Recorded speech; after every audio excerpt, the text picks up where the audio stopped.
बैतूल का जिला अस्पताल एक बार फिर सुर्खियों में है। वजह है अस्पताल में आने वाली गर्भवती युवतियों की उम्र और उनका मैरिटल स्टेटस। अस्पताल में ऐसी गर्भवती लड़कियों की संख्या लगातार बढ़ती जा रही है जो नाबालिग हैं और जिनकी शादी भी नहीं हुई। जिले में ऐसे मामलों में अचानक बेतहाशा बढ़ोतरी हुई है। साल 2024 के 8 महीने में अब तक जिला अस्पताल में 114 नाबालिग और अविवाहित युवतियां भर्ती हुई हैं। जिले में 1 सिविल अस्पताल, 9 सामुदायिक स्वास्थ्य केंद्र, 39 प्राथमिक स्वास्थ्य केंद्रों में प्रसव होता है। इन सभी प्रसव केंद्रों के साथ प्राइवेट अस्पतालों में आने वाली ऐसी गर्भवती लड़कियों की जानकारी जुटाई जाए तो ये आंकड़ा कई गुना ज्यादा हो सकता है। लेकिन सवाल उठता है कि आखिर ऐसा हो क्यों रहा है। जिला अस्पताल के डॉक्टर ईशा डैनियल की माने तो इसकी मुख्य वजह इंटरनेट है।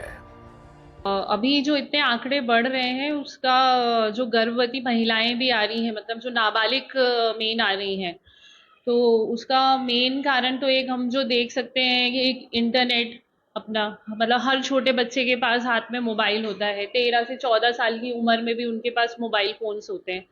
तो उसका एक कारण ये है कि अपना ओटीटी प्लेटफॉर्म जो मतलब सारी साइट्स हैं तो वो कोई प्रोहिबिटेड नहीं रहती है, ना कोई उस पर प्रतिबंध लगाया गया है कि बच्चों को ऐसी साइट्स ना दिखाई जाए। तो बेसिकली क्या है कि इस एज में प्यूबर्टल चेंजेस भी हैं और एक जानने की चाह भी रहती है कि मतलब आगे सारी चीजें क्या हैं। तो ये गलत साइट्स पे जाके सारी चीजें ढूंढते हैं और देखते हैं, जिसका प्रभाव उनके दिमाग पे पड़ता है। और इसी कारण से हम देख रहे हैं आजकल कि इतने केसेस बढ़ रहे हैं। वहीं समाज सेविका मीरा एंथनी की माने तो इसकी एक वजह बदलता माहौल भी है। लेकिन मैं ये कारण मानती हूँ कि आजकल जो सबसे ज्यादा हमारे नजदीकी रिश्ते हैं, नजदीकी रिश्ते ही बच्चियों को कलंकित कर रहे हैं। घर में चचेरा भाई है, मौसेरा भाई है, फुफेरा भाई है, मामा है, ये नजदीकी जो रिश्ते हैं गलत काम कर लेते हैं। फिर बच्चियां गर्भवती होती हैं तो माँ बाप बोलते हैं इनका नाम मत लेना, इनको कुछ बोलना नहीं। इस प्रकार के भी प्रकरण हमारे पास सामने आते हैं और जो हम देखते हैं उसमें बहुत बहुत ज्यादा कठिन स्थिति बच्चियों की लगती है। वही नाबालिग और अविवाहिता लड़कियों के गर्भवती होने के पीछे अतिरिक्त पुलिस अधीक्षक का अलग तर्क है। उनके मुताबिक कुछ मामले ऐसे होते हैं जिनमें बच्चियों को बहला फुसलाकर ले जाया जाता है। हर गांव में, चाहे वो स्कूल में जाने वाला बालक बालिका हो या ड्रॉप आउट हो, उन सबको हमने एक आंकड़ा लेने की कोशिश की है। और उस गांव में जो भी ऐसे व्यक्ति हैं, जो हमारे साथ काम करना चाहते हैं, महिलाएं और आशा कार्यकर्ता और आंगनबाड़ी कार्यकर्ता, उनको हमने प्रेरणा दीदी नाम दिया है, जो इन बच्चों से सतत कांटेक्ट में रहेंगे।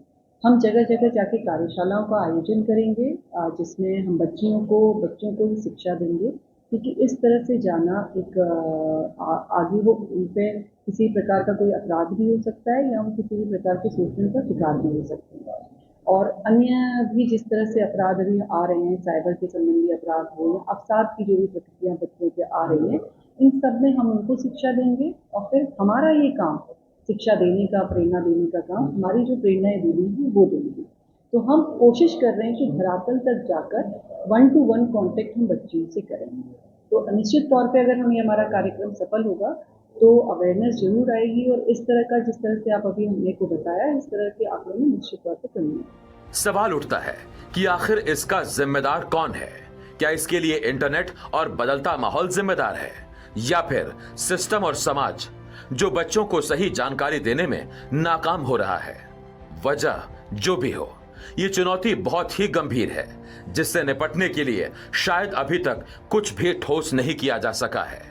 एनडीटीवी के लिए अकील अहमद की रिपोर्ट।